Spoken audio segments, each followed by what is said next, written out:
Hi, Kopites. Welcome back to the channel. So, this is the Paul Gascoigne interview that Ollie did from 2019. So what we're going to do is, we're going to do it in two parts. So, this is going to be part one, and part two is going to be next week. So, for the younger viewers, I'm going to do a little bit for you about Paul Gascoigne, so his full name, his age, just so it can keep you up to speed. But what I will say is, in my opinion, and probably Ollie's as well, Paul Gascoigne is the most technically gifted footballer this country's ever produced. So let's get started. So his full name is Paul John Gascoigne. He was born on the 27th of May, 1967, in Gateshead, in England. His height is 1.77 metres, and his position was an attacking midfielder stroke playmaker. His clubs that he played for was Castle, Spurs, which he won the FA Cup in 1991. He also played for Lazio and Rangers. And then in his later career, he played for Middlesbrough, Everton, Burnley, Gansu Tianme, some Chinese club, and Boston United. He made 57 appearances for England and scored 10 goals. And his style of play, it says, brilliant dribbler, creative passer, strong technically, free kick and long shot ability, could beat players, shift direction, create something out of nothing. It's just a little bit about Paul Gascoigne. What we're going to do is we're going to let Ollie talk, because this is Ollie's time. I want to hear what his experience was with Paul Gascoigne, from walking through the door, from first seeing him before hit record. I want to hear everything. And unfortunately, one part isn't enough. So we're going to have to do it in two, maybe three parts. It just depends. Because originally, like we said to you in the promo, it was only expected 10 minutes and it turned into 2 hours. So, yeah, let's get started, Ollie. So what happened then from walking through the door? Well, sure. I mean, so just to give a little bit of a brief back history, we got here because I was doing events, hosting events for Willie Thorne. When Willie Thorne came over to this area of Spain, he was doing some charity golf events, charity golf days, excuse me. And I was hosting those events, doing some singing, some other bits, some presentations, etc. And I became quite friendly with Willie. He became good friends with me, and then he moved over to Spain. He loved it here so much, he moved over here, and I became friendly with himself and his wife. And then he did a little promo tour for Paul Gascoigne's new book, and he was bringing him to Spain to do some promo, to try and sell off this new book, and brought Paul over to come and do a few events. So to do a bit of promotion for that, he asked if he could have a spot on the show, and I was like, well, yeah, of course, no question. Yeah, I'd love to. I love Gazza. Going back to my childhood, as an England fan, watching Gazza on the ball, even as a Liverpool fan, watching him play for Spurs, to watch a player like Paul Gascoigne, for those who don't know him, watching him play, especially when you see him live, there are no boundaries, there are no borders. It doesn't matter. When you see a generational talent like that, it's just so it's making me go goosey right now thinking about him playing. Yeah, me too. The maneuvers on the ball, the footwork that he could just, it's like the ball was glued to his foot. It was like watching Ronaldinho, or if you go back to the days of Jackie Charlton or Pele or Maradona, it was just like he had this low center of gravity and the ball just stuck to his foot. Yeah. But he could do with things with the ball which were just incredible. And now, again, for the younger viewers, we're going back to the days when the balls were much heavier. Those were much heavier balls than they are these days. These days, the balls are more like airflow balls, really. They had real weight on them. So there was no skimming down across the valve to get the ball to curl like this. It was a lead weight, and he put his boot through that lead weight and made it curl naturally, and it would just zoom into the top corner. One of the ones I remember, and I think most people remember most, is the semi-final at Wembley against Arsenal. And it was just such a beautiful free kick, 30 yards out. and he just put his foot through it, and it just sailed into the top corner, and the place went insane. That was my 10th birthday, April 14th, 1991. That was my 10th birthday. But anyway, I apologize. I digress. So Willie brought him to the radio station that I was working at, Big Radio Spain, which was a section of, or was the parent company of Big FM. And I worked for Big Radio Spain, which was the regional radio station, which went all the way down the east coast of Spain. And I had the drive time show. So Paul came on to my drive time show. So he walked in with Willie, and I've never seen so many people, so many of the other radio presenters. They would never come to the station when they weren't doing a show. All of a sudden, they were all there. Everyone was there. Everyone wanted to see Paul Gascoigne. Everyone wanted a handshake. Everyone wanted a photograph. And the atmosphere was just electric in this tiny little room. As he walked into the foyer with his manager, I'm not going to say too much about that. Bit of a shady character. But Paul walked in just happy as happy could be. This was a period where he was supposedly on the wagon. At that moment, he'd only just arrived in Spain, so I think he was sober. He was very clear, he was very articulate in his Geordie way, but you could understand what he was saying. So you could tell he was sober. And he just gave me the warmest handshake and introduced himself to everyone. He didn't leave anyone out. He shook everyone's hand, even the cleaner. He shook everyone's hand. And just, he was so warm and happy to be there. And you could see he was happy to be there and having fun. So we took him through to the studio. We sat him down, we explained what was going to happen. We started the show, and we just started talking about stuff. And the first thing I did was give a bio very similar to the one you've just given. And I went through it, I listed it all off.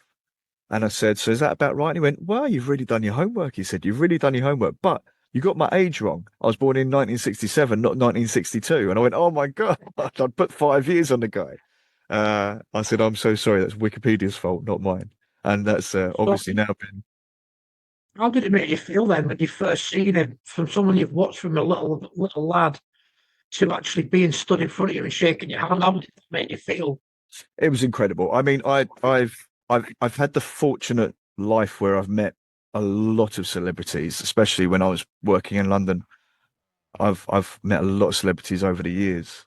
So I'm a little bit grounded with that.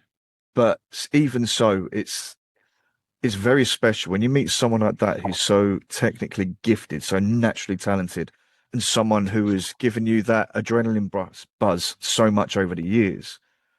I think it's a very special thing. But there's something that's very, very grounded about Paul Gascoigne. There's no arrogance about him. There's no real ego about him. He's just one of the guys, you know.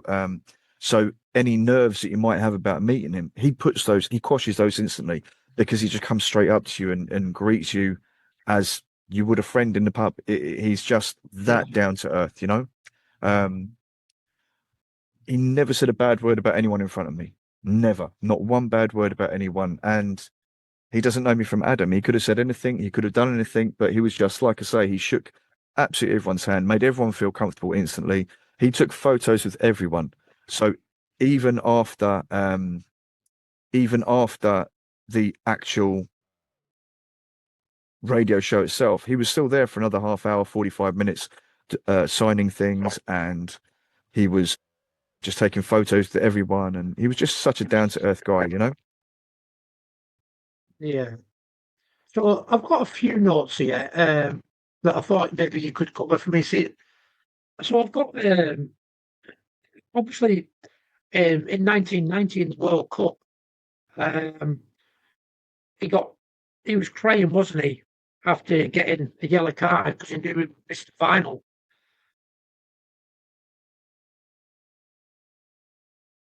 Did he mention anything about that, the yellow card?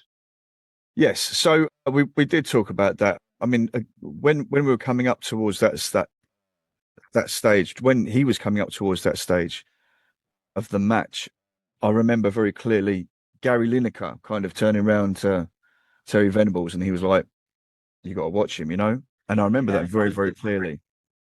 And I did ask him about that. I said to him, did you realize at that point, when Gary Lineker was kind of like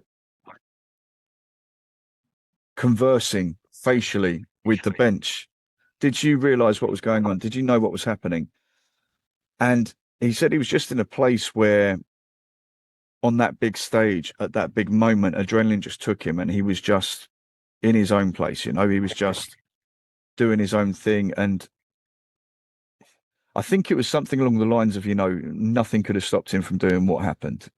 It was just, he was on autopilot and he just did what he did, and we all know what followed then. It was one of the most heartbreaking things in the world. I think every single man, woman and child in the country shed tears at the same time as Paul Gascoigne, because at that time he was man. I mean, Gary Lineker was sublime. Gary Lineker was one of the best goal poachers ever. He was probably the one man in the world you would, through history, you want in the 6-yard box. No one scored a diving header like Gary Lineker. You put the ball in low into the box, he's diving on and getting his nut. But even so, even though he was our number 9 and he was the Spurs number 9, Gazza was the man everyone was like, he's going to do something. He's going to do something on the ball. He was the playmaker, the best playmaker. He created things from nothing. And like I say, the ball just stuck to his feet. He could take it. He could go around 5 guys and put the ball in the back of the net. And he still wouldn't celebrate like Ekatika did last night. But but he's just that guy. And I think the moment just overtook him in that situation. I think that's the best way to put it. I don't think anyone could have stopped him or grounded him in that moment. No, I mean, I remember that day. I was like you said, sitting there and it could have thought he's going to lose it big time. I thought he was going to properly kick off because that's what always. He's well known for his pranks, isn't he? I'm just looking now. That's why I keep looking over at my phone, just reading some of the pranks that he's done. There's some great ones, yeah. So there's one of them I did want to ask you about, and I'm sure you would have mentioned it, was the flip gesture when he played for Rangers. Yes, yeah. He got death threats about that. Yeah, he was very scared for quite a while. He was getting severe death threats from the IRA for, I think it was it was a death threat from the IRA, and it was for about a year, I think. He was really shitting himself. He was scared. He got a letter under the door after doing that flute gesture. He was told to do it. I forget who it was that told him to do it. Was it Ferguson? Someone told him to do it. And he didn't know anything about politics. He didn't know anything about religion. He didn't know what it meant. He was just told, if you do that, the fans are going to erupt. So he went and he did it. And he did it, the piper and all that, the flute thing. And then a couple of days later, he got an envelope under his door, basically saying, you're a dead man. This is my name. This is my address. This is my phone number. I'm coming for you. Something like that. And he called the police, and the police came and basically said, okay, we'll take this away. They took it away. He came back a few days later. He said, well, did you go to his house? And this guy obviously is IRA, lived in Dublin or wherever. And the police, I think they kind of just went, yeah, we've been there. And he was like, are you going to do anything? And they went, no, not until he comes into this country. If he comes into this country, we'll do something, but we can't do anything in the Republic of Ireland. So, but I think it was about a year, passed, if I remember rightly, about a year passed. And then he got another letter under the door, and it said, all right, Gaza, you haven't done it for quite a while now, so we're going to let you off, or something like that. But I think he was, and I remember you could see the relief in his face in the studio. He was like, you could see it was really shocking. It must have been a horrible year for him. Yeah, definitely. But even that, Scary. but even something like that, he made light of it. He was making light of something that's so serious and so dangerous, but he would still make light of something like that. And he'd always say, when he was he was on the pitch for that period of time, he was always looking around. He was worried someone was going to be there with a gun. He was always, looking around for someone. But gladly, While he was at Rangers, I think he had Alec McCoist with him, wasn't he? He liked to egg him on. He was another one, wasn't he? He was. I don't know if you mentioned Ali McCoist here, but I know they were good buddies, weren't they? They were indeed. Yeah, there was a story about. I think I briefly touched on it with you the other something to do with a trout. He'd caught a trout with Ali McCoist, or he caught a couple of trout, and he wanted to play a prank on someone, and they had the keys to someone's car. I forget who it was. He had the keys to someone's car, and he shoved this trout right underneath the driver's seat, and he was like, "Oh, I'm going to get away with this." And he locked the car back up and went out. I can't remember who it was, but he said the fella that he did it to. Was it Mark Haitley? Because I know he didn't get on with Mark Haitley, did he? I think it might have been Mark Haitley. It might have been. It might have been. Yeah, and Ali McCoy had the keys to his car. But anyway, so whoever it was has found this fish straight away. They come back and gone, Gaza, you won't get that over on me.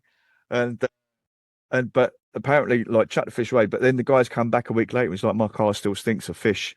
And then a month later, he was like, my car still stinks of fish. He said, Gaza, you're gonna have to buy me a new one. I can't sell this car for nothing. You're gonna have to buy me a new car. So he's had to take him down the breakers and get or down the suppliers and get him a new car. Yeah. So I've got one more note to ask you. We talked about this off air. It was to do with the Tottenham tickets that he had to pay for, or he was asked to pay for. Sure. What can you tell me about that? Yeah, if I remember rightly, and as I say, it's a few years ago now. I'm getting older. You know what happens when we get older? Our memories go. But I believe it was something to do with. It was when he was at Everton. I can't be certain. I think it was when he was playing for Everton, and he wanted some comp tickets for some family members, in hospitality. And if I remember rightly, they basically turned around and said, "Yeah, okay, no problem, £400 each," and that really upset him because no matter what happened in his career, and we all know what happened with the Gary Charles tackle, and we can talk more about that later. But you know, it's Paul Gascoigne. You can't say no to Paul Gascoigne, and yeah, that did really upset him because he gave a lot to that club. You know, he moved there at the time from Newcastle, his boyhood club. He moved to Spurs for £2.2 million, I think. Yeah. And he nearly went to Man United. He was actually on the way to Man United. He was going to go and play for Ferguson. Alex Ferguson wanted him to play for United. But Well, I read somewhere talking about the sign for somebody else. I read somewhere. I don't know if you mentioned this or if you even anything about it, but apparently he also spoke to Kenny Dalglish as well he did, yeah. about going to Liverpool. Yeah. Do you know what he said about that? But I don't know. I can't remember the full story. Okay, so so before Spurs were in the conversation, he first spoke to Kenny Dalglish, and then he spoke to Alex Ferguson. But he actually turned around after speaking to Kenny Dalglish, and he said, "I don't understand the fucking word he said," and that's what he said. He said, "I didn't understand a word he said," and that's why he was going to go to play for Alex Ferguson. But what sealed the deal, and this is going back to the point with the tickets. The reason he signed for Spurs poached him because they bought a house for his mum and dad, and that's what sweetened the deal. Yeah, sorry, we had a little technical fault there. Yeah, so for everything he did for Spurs, what I was saying there, everything he did for Spurs, it was just a little bit crazy that they wouldn't give him some complimentary tickets for his family to go and see a match. I can never understand myself for that. But then that's Daniel Levy for you, isn't it? You know, they say that they sacked Big Ange because he had to go and buy a trophy cabinet after he won that trophy. That's what it was all about, wasn't it? Yeah, I was quite shocked with that actually when I seen that on Sky Sports News that came up that he'd left. I was gobsmacked with that. It was crazy, crazy. So what did he say then after he left Tottenham? He went to was it Lazio after Tottenham? Yeah, so I mean, for those that don't know, a little bit of background. It was the FA Cup 1991. It was Notts Forest, strangely enough, where Big Ange has just gone. Notts Forest versus Spurs, a great cup final. I think it was actually decided by Gary Lineker penalty, wasn't it? If I remember rightly.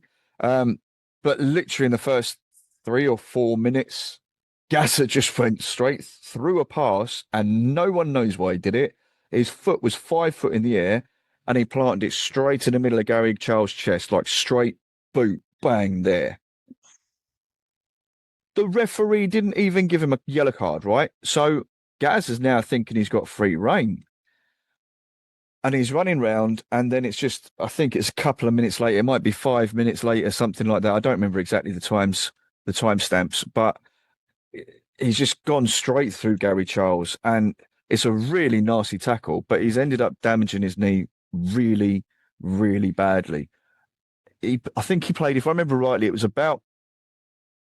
I think it was around about the 20th minute he was stretchered off, I think. It might have been a little bit earlier than that, but I think it was about 20 minutes he played in that cup final. And that was the last time he played for Spurs. He didn't play for Spurs again after that. And Spurs actually sold him on to Lazio, which was the beginning of the end. I mean, he was already a party boy. You know, Yeah. there's the whole ostrich story when he was sold to Spurs for 2.2 million, and he was sold, and he was under a lot of pressure. They were like, "Come on, Gazza, do something fun, do something crazy," and he was kind of like, "Oh, no, I can't. I've got to be serious. I've just signed for 2.2 million." And they were like, "Oh, you're boring, Gazza. You're boring." So the next day, he's gone back to where he was living, and next door there was a farm or a zoo or something like that. And he's gone and knocked on the door, and the door, "Oh, Gazza, oh, what's happening? All right, Gazza, what do you want?" He went, "I need a favour. I need something." He was like, "Well, what do you want? What do you need?" And he said, "I need an ostrich." I was like, "What? An ostrich?" I went, "Yeah, an ostrich." I went, "All right." So he's given this ostrich. Gaz has put this ostrich in his number 9 shirt, right, or number 8 shirt, whatever he's wearing. He's put him in this shirt, shoved him in the back of the car, right?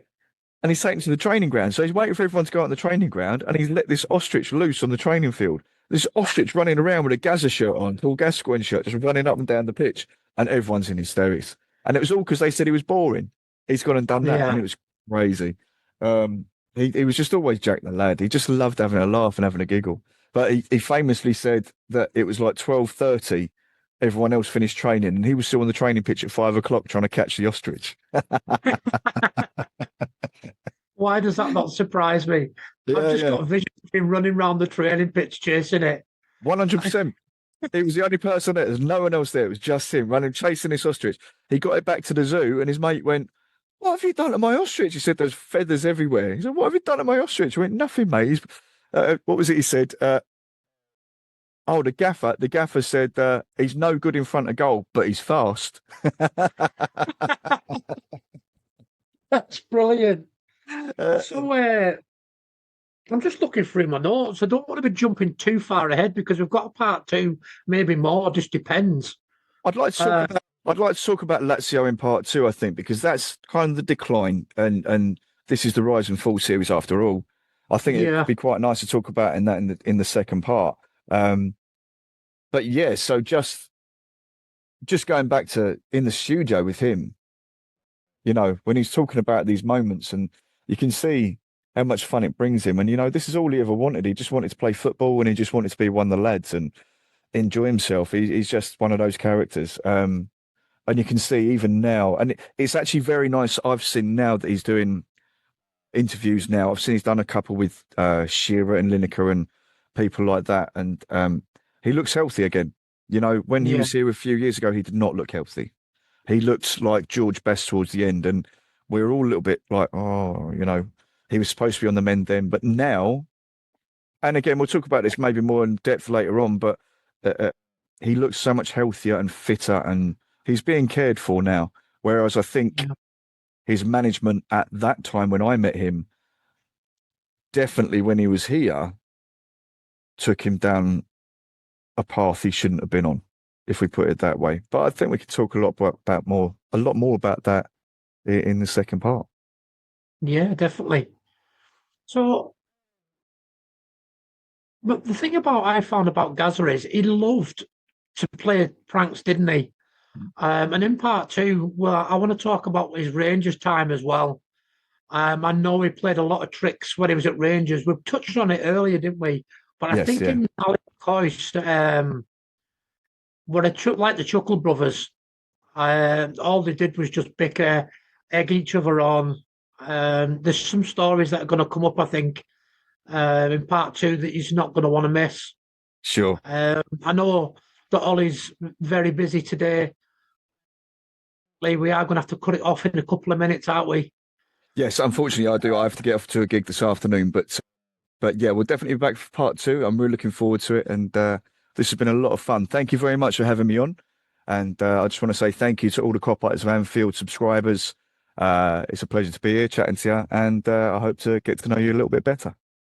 Yeah, well, it's been a pleasure. I mean, we've been talking back and forth for the last few days, haven't we? And I've really enjoyed it, and there's a lot more to come. This isn't just a one and done.